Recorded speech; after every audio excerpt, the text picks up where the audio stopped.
usted? Fue una jornada dura. ¿Qué tiene ahí? No, traje esto porque no quiero que se suban al barco ustedes, un barco en el cual no estaban. No, menos Casale. Ayer Casale tuvo problemas con varios barcos. Ayer Casale tuvo un día tremendo. Con varias para el embarcaciones. olvido. Comparar Curazao con Cabo Me Verde. fui y esto se convirtió en un caos. No. Lo estuve siguiendo. Fue una y cosa dije, increíble. Entre la fanadería y, Sí. su vida real. Hábleme de la vida real, dice, cuando no le gusta la opinión. Es maravilloso, es maravilloso.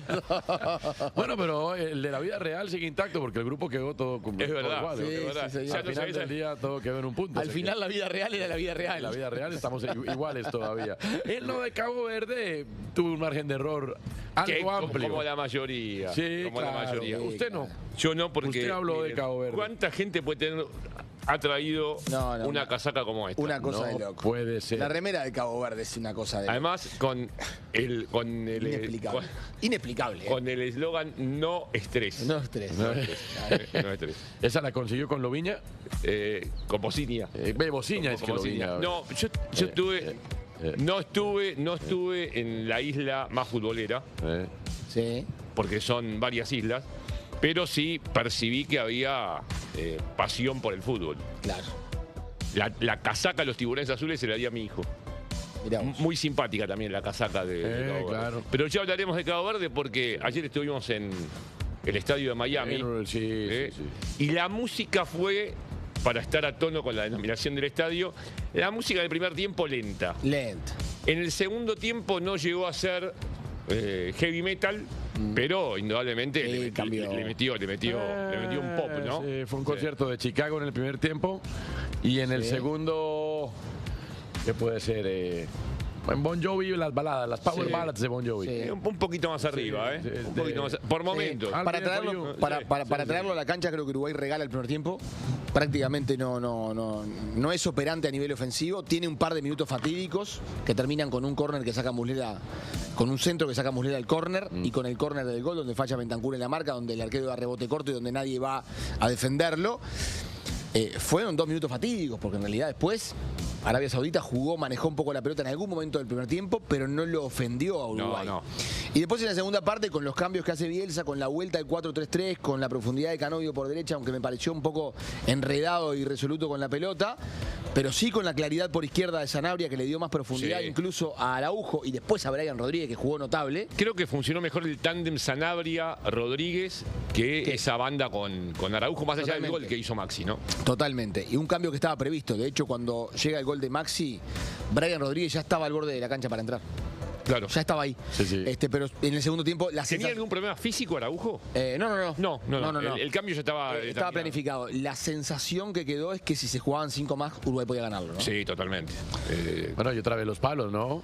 Otra vez los palos. Porque, ojo con lo del palo, porque sí que está cambiando cosas y situaciones y rumbos de partidos.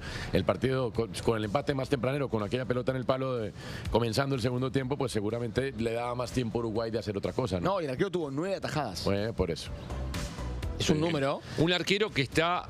Ayer fue un día de arqueros que están en situación particular. Totalmente. Bocinia, el arquero de Cabo Verde, de 40 años. Ya contaremos la historia cuando el programa lo permita, porque es más que interesante.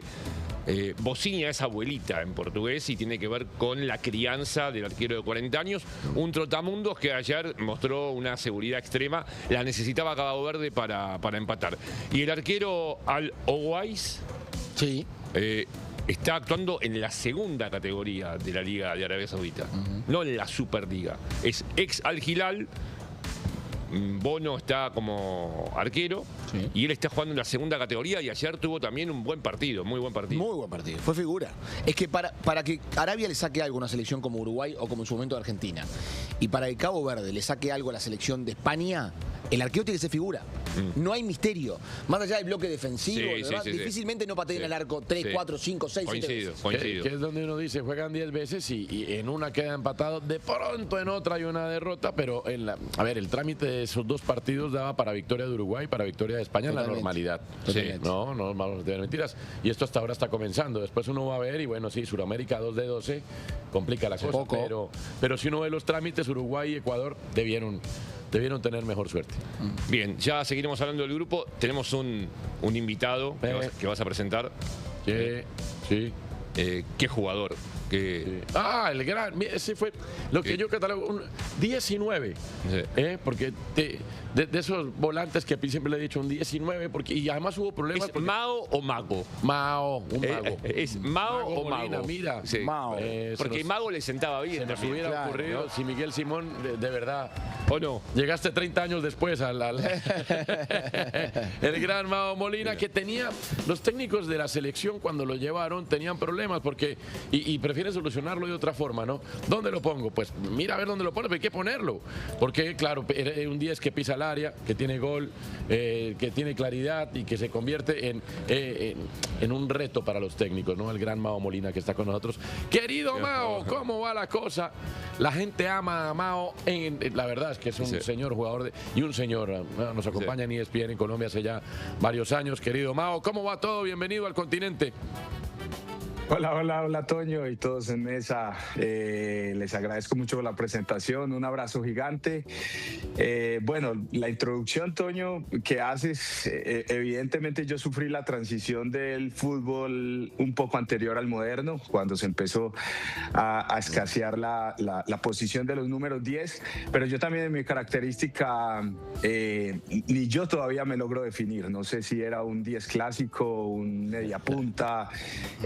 Los entrenadores siempre tuvieron mucho problema para poderme ubicar en el campo, por mi característica de juego, que me gustaba mucho pisar el área, llegar, hacer goles, pero tampoco era el conductor estilo Pío Valderrama, Giovanni Hernández o en Argentina Riquelme. Era un jugador medio raro, y también, obviamente también tuve un poquito de dificultad en esa transición del fútbol moderno, en la intensidad, en la capacidad física, en el ida y vuelta. Entonces, bueno, hice lo que pude hacer con mi carrera, soportar esos cambios y adaptarme un poquito a todo, y ahorita creo que vamos a hablar un poco de eso, de la escasez del número 10. Tipo Gio Moreno por ahí, igual. Igualmente, lo que decía Mago recién en cuanto al 10 conductor, hoy tampoco en el mercado internacional, no vos decís, este es el antiguo 10 conductor. Claro. No, hay pocos. Entonces, hoy cabría mucho más Mao Molina en lo que le pasa. Le iba a decir, cuando él se describió, ¿no? O no se describió porque decía que no encontraba la manera para encuadrarse perfectamente, digo, bueno, es lo que pasa hoy en la actualidad, ¿o no, Mao? Sí, perfecto, Simón. Creo que es a ver, toda esta transición con este 4-3-3, los entrenadores han decidido por jugadores mucho más box to box, más intensos, más fuertes, más físicos, más condicionales, y quizás ese 10 clásico talentoso que sabe filtrar una pelota, que te conecta al juego, que quizás es un poco más pensante, ha quedado relegado, porque realmente la intensidad del juego hoy lo dice así.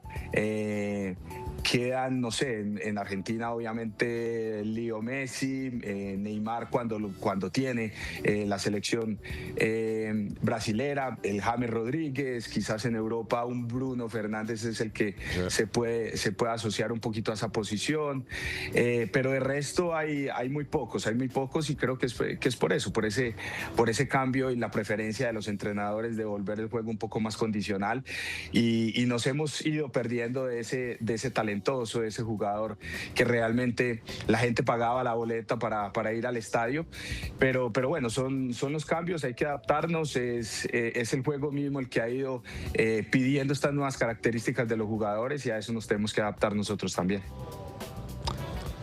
Seba, disculpa, para completar este concepto. La vieja frase de la pelota siempre al 10, hoy fue superada.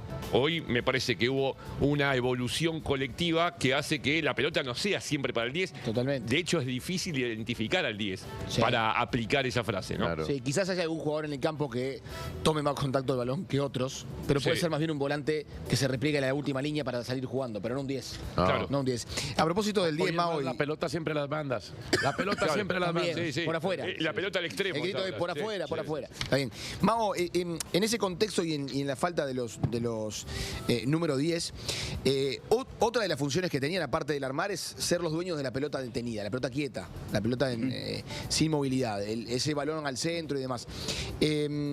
Y sigue siendo muy importante la pelota quieta porque te define partidos. Ayer, por ejemplo, se abre el juego entre Arabia y Uruguay con una pelota detenida.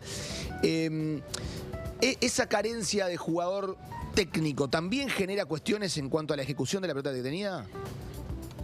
De acuerdo, Seba. Mira, ahora con lo que hablaban que el juego se ha vuelto mucho más por las bandas, nos hemos dado cuenta que con esta transformación los equipos obviamente prefieren mucho más jugar con los extremos, acumular un poco de gente en la iniciación de juego por el medio para poder desocupar un poco las bandas y ahí sí buscar a los extremos y ir en ese 1 a 1. Entonces también nos hemos dado cuenta que la mayoría de faltas se han dado por los costados.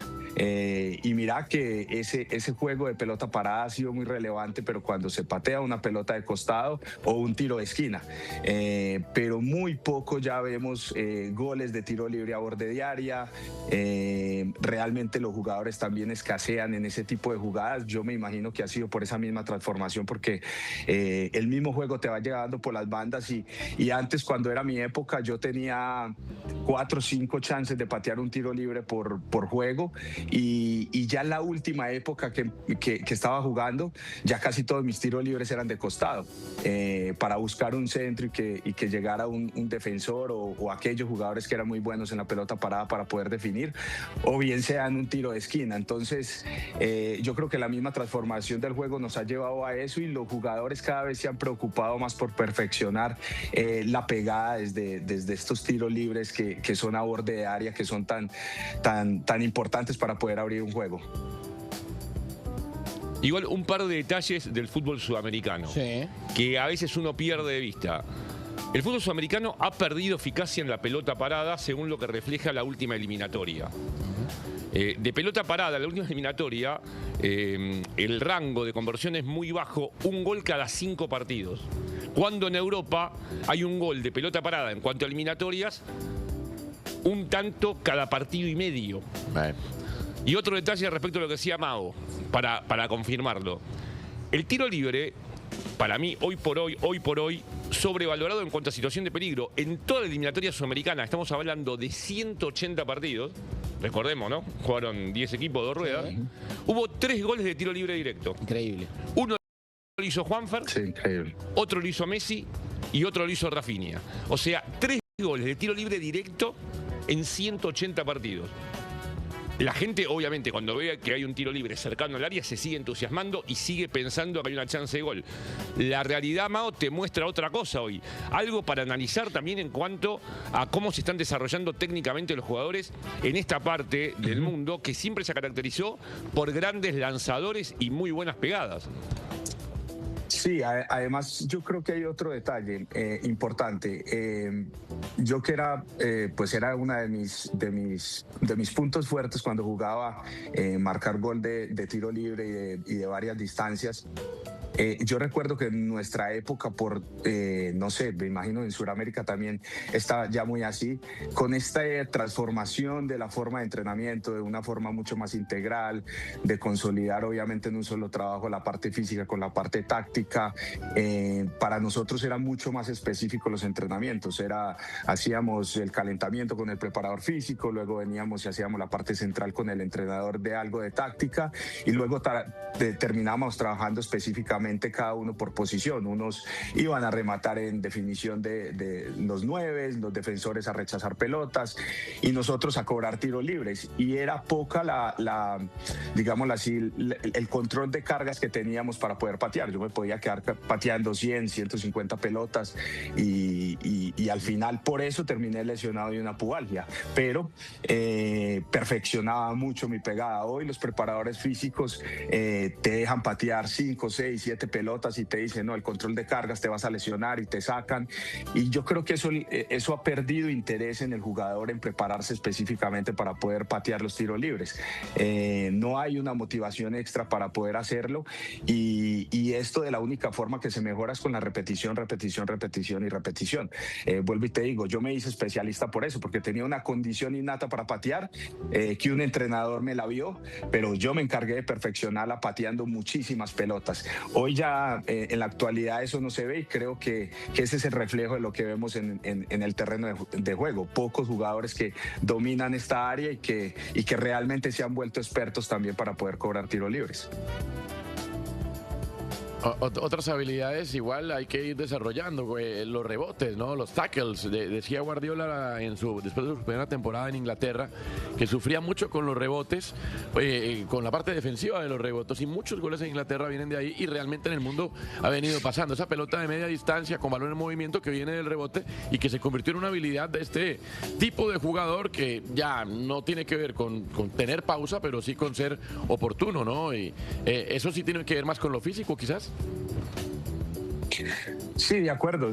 Creo que también el estilo de juego hoy de poder abrir las defensas tan férreas. Hemos visto algunas, y empezando ya este mundial, algunas selecciones que realmente juegan en un bloque muy bajo, donde les da dificultad. Ayer lo vimos en el España-Cabo Verde, una España que fue infructífera en su tentativa de poder abrir el cerrojo de esta selección de Cabo Verde, donde al final también cabe recalcar, ayer España tuvo muchos tiros de esquina y no pudo abrir por este medio, y eso es obviamente cuando encontrás un bloque tan bajo e intentás por un lado, por el otro, por los extremos, como lo decíamos ahora, lo que más se termina teniendo son pelotas paradas desde el tiro de esquina, y realmente no lo hizo. Y también en esto que hablas, Toño, de la pegada de media distancia, los rebotes, es un arma muy, muy eficiente, pero que realmente también los equipos, por querer llegar tocando la pelota, por hacer una muy buena jugada, por intentar una pared por fuera, se han olvidado también mucho de rematar desde afuera, a no ser de que seas extremo que normalmente con pierna cambiada va hacia adentro y termina rematando con su pierna buscando el palo más lejano. Pero el resto también vemos que cada vez se utiliza menos esta arma. Sí. Ayer me extrañó la dificultad que tuvo España para atacar ese bloque bajo. También quiero hacer una corrección para tranquilidad de los americanos. Son 3 goles en 90 partidos, 180 son 2 eliminatorias. Claro. Son 3 en 90. Igual sí, el concepto sigue siendo bajo. Sí, sigue siendo bajo. Un disparate de bajo. Sí. Demasiado bajo. Bajo para lo que uno supone que genera un tiro libre. Pero volviendo al bloque bajo de Cabo Verde, que me pareció mejor que el bloque bajo de Arabia, para tener en cuenta la zona, para Uruguay. Me pareció más firme, más compenetrado el equipo caboverdiano cuando estrechó las líneas que lo que hizo Arabia Saudita en el segundo tiempo. Exacto. Pero también España no encontró soluciones, ¿no? en esa búsqueda lateral y de abanicar el juego. Necesitó la presencia de Lamine a ver si le podía cambiar un poco el ritmo en ese último tercio, y tampoco, al quedar tan abierto y a veces aislado, Lamine, si bien generó esa sensación de peligro, tampoco pudo concretar demasiado. De acuerdo, nos recordó aquel partido de Marruecos en el Mundial pasado, ¿no? De España-Marruecos en el Mundial pasado, donde lo atacó todo el juego, y parecía un fútbol español supremamente plano, muy predecible, donde realmente se tenía poca sorpresa, y viste cómo con la entrada de Lamine inmediatamente impactó el juego desde su revulsivo, desde el picante, desde que cada vez que encontraban o atraían por el medio, lo encontraban a él mano a mano por fuera.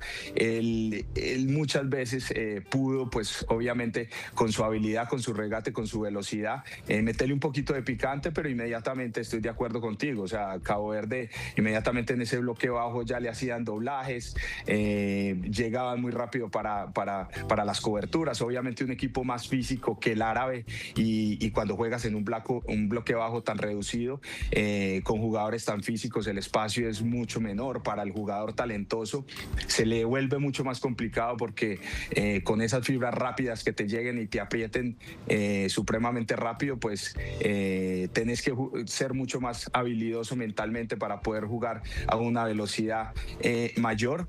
Que España la tiene, pero que no tuvo ese condimento, digamos yo, de sorpresa, o de jugadores como Lamine, que yo creo que si al final lo tenían desde el principio del juego podría ser muy diferente, porque con un tipo de jugador como estos en cualquier jugada puede desequilibrar.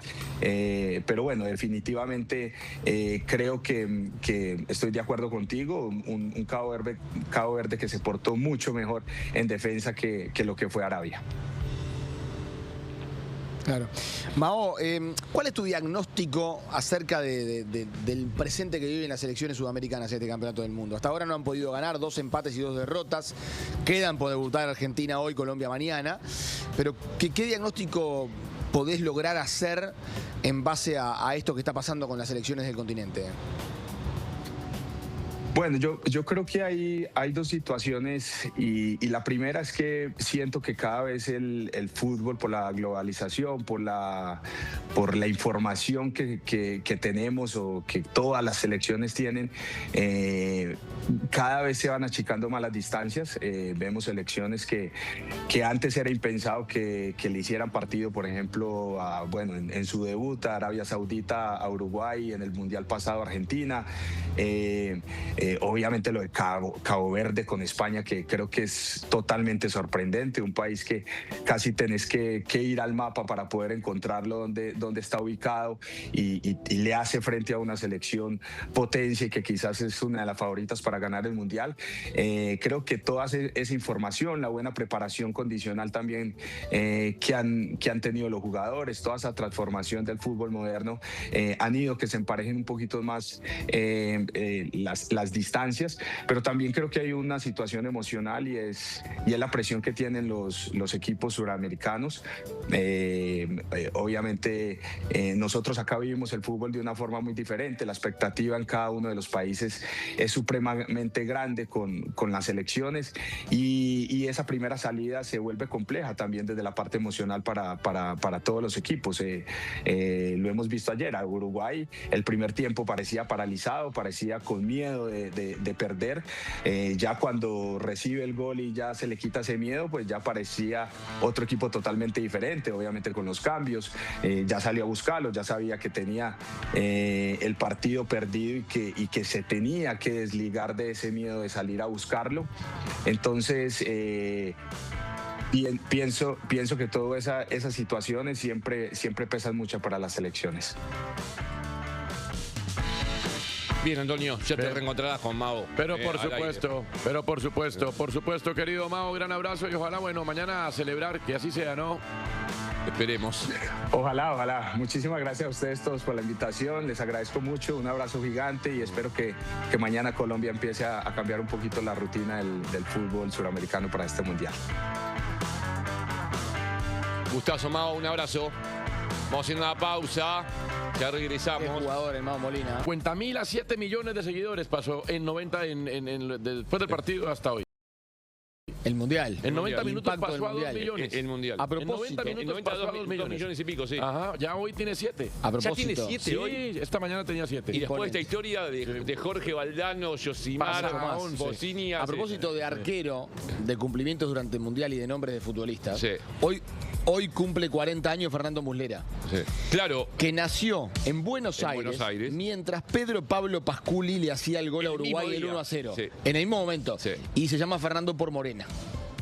Ahí está. Otro jugador. Claro, Sí. claro, el delantero. Sí. Mucho más normal, si se Sí, quiere, sí, sí. mucho más lógico el nombre, pero se llama Fernando por Morena. Tenemos que encontrarnos con Moy Llorens, que sabe que hay que gritar gol morning de arranque. Además, Moy es un muy buen relator.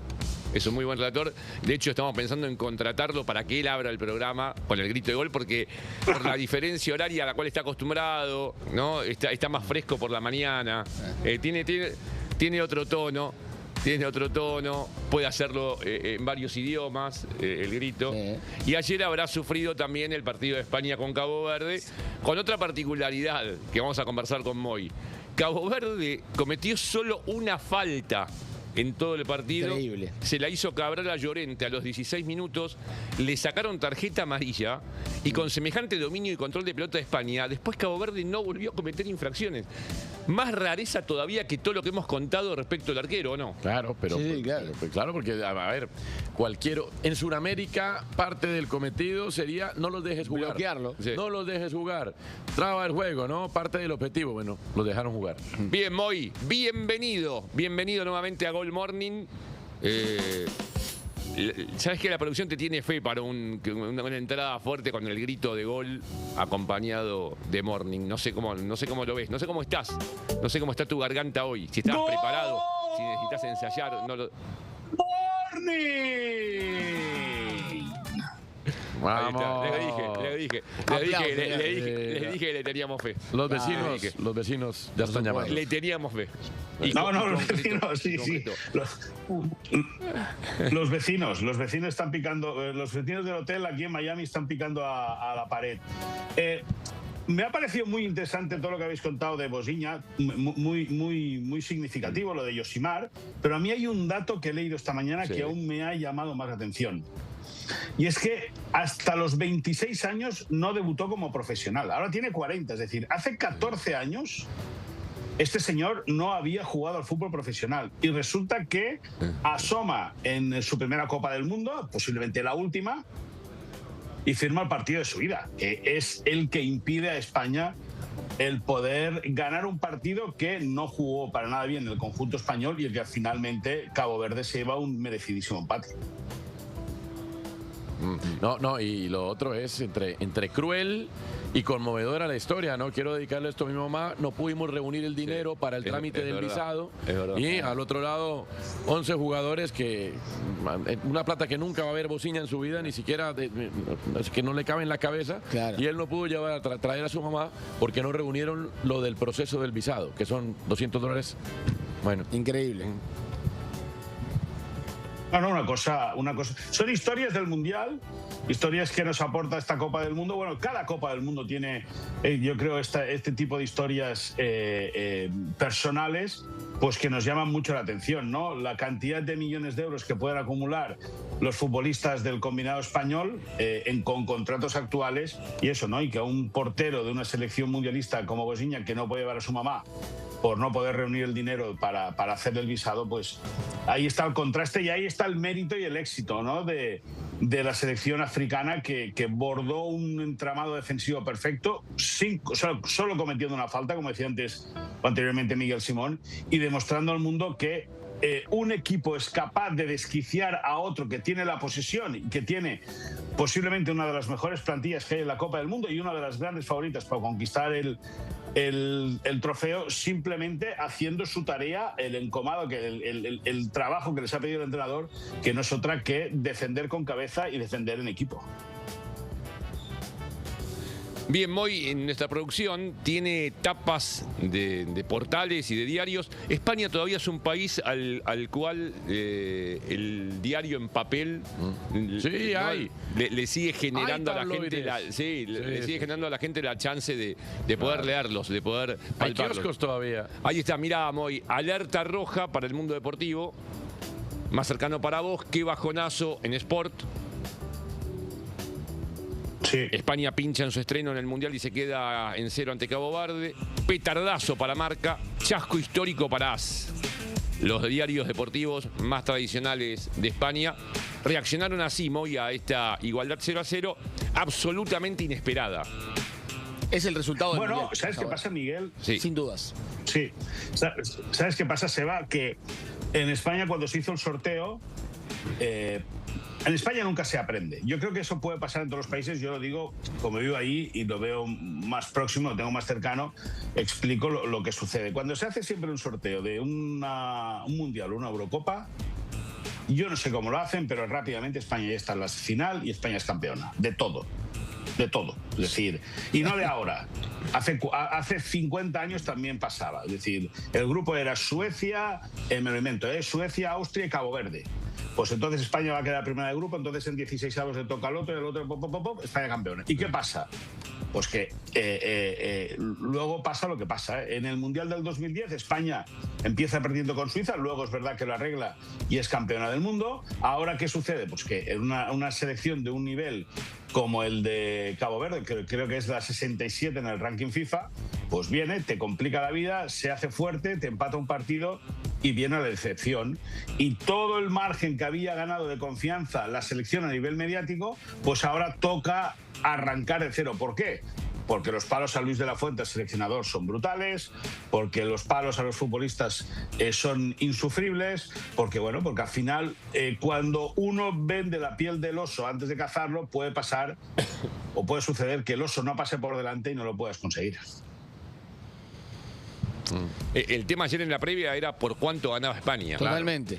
Claro. La pregunta era por cuánto ganaba. Eso está claro. Me responsabilizo. Yo era la Curazao del día. La mayoría. Para mí era la Curazao del día, sí. Ah, pero todos pensamos que... La mayoría para mí, todos pensamos que 3, 4 goles... No, sí. yo también pensaba por cuánto iba a ganar España. Bueno. Quizás no creía en una diferencia tan abultada, pero sí, obviamente pero me preguntaba por cuánto iba a ganar. De hecho, estaba viendo el partido, más allá que no profundizaba España, Moy, yo decía, bueno, tarde o temprano viene el gol y se desatan un par de tantos más. El tema es que se fue alargando esa espera y lo que parecía una agonía para Cabo Verde no terminó siendo una agonía, terminó vivo y festejando el partido con España. También es cierto que el grupo volvió a empezar con el empate de Uruguay y Arabia Saudita, y vamos a ver si Cabo Verde repite esa actuación, ¿no? Sí. Y tuvo Cabo Verde la opción al final, con 2 llegadas a la portería de Unai Simón, como para complicarle la vida. Es decir, hubo un remate muy similar al gol de Qatar ante Suiza, pues una acción muy parecida, un servicio de una esquina, un lanzamiento de esquina.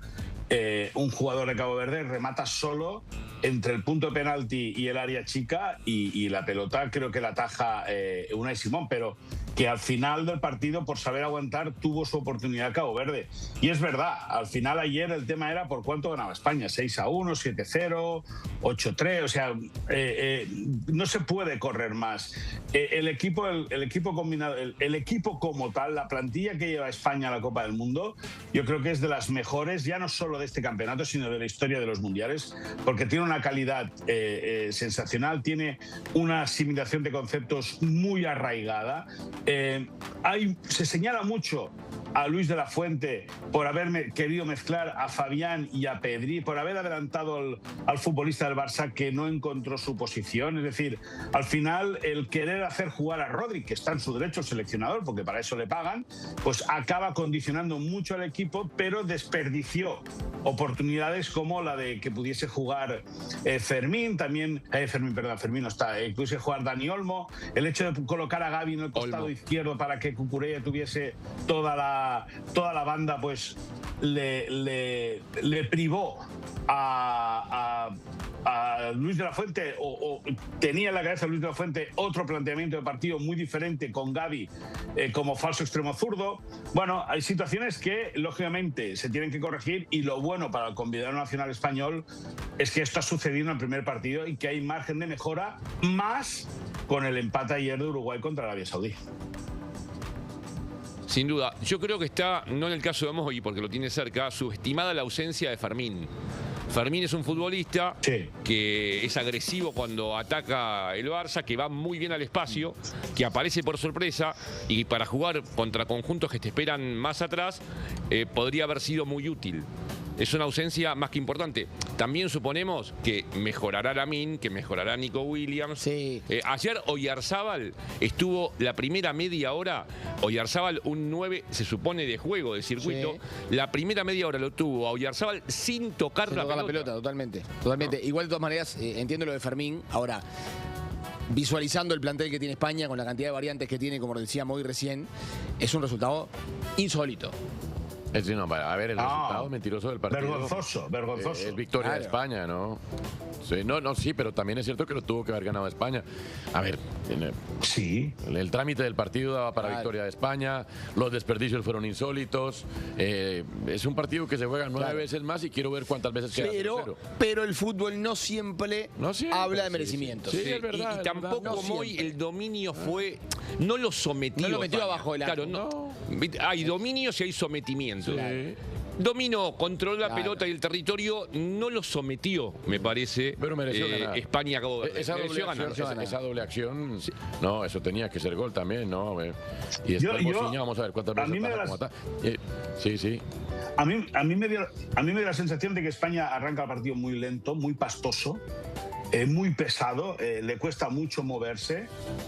Después del primer calling break, sí que creo que España hace el mejor momento que tuvo en el partido, y yo creo que ahí sí que achica al equipo africano, sí que lo mete atrás. Y luego la segunda parte es verdad que volvió a ese tono como muy previsible el equipo nacional español. Yo creo que es tanto de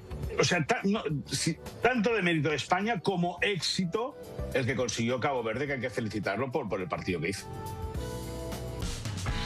$50.000 es el valor de mercado de Bociña. Vale, tiene 40 años, pero bueno, va a subir ahora. Y no tiene contrato, bueno, ¿no? Por eso va a subir, para que lo busque, un poco va a subir, o bastante va a subir. Y con alguien va a firmar. Y además, a los 40 años, mediáticamente, hoy los clubes miran todo, ya contratan un arquero que va a tener, no sé, ¿cuántas remeras cuando termine el Mundial, capaz que tiene 10 millones de seguidores. ¿Qué te parece? Moy, un abrazo, sí. Déjame lo que quieras para finalizar. Dos cosas muy rápidas. En 380 partidos de Liga, 9 goles de libre directo en el fútbol español la pasada temporada. En 380 partidos, 9 goles de tiro libre. Punto 1. Y 2, el equipo de producción de Morning Goal. ¿Qué pasó? Apaga y vámonos. ¿Qué pasó? Buenos días a todos. ¿Qué pasó? Tremendo, tremendo. Gracias, Moy, por este concepto. Esta sugerencia que lanzás entre líneas. Tremendo, ¿no? ¿Es bueno? No sé, terminó el primer capítulo, tremendo. Para quedar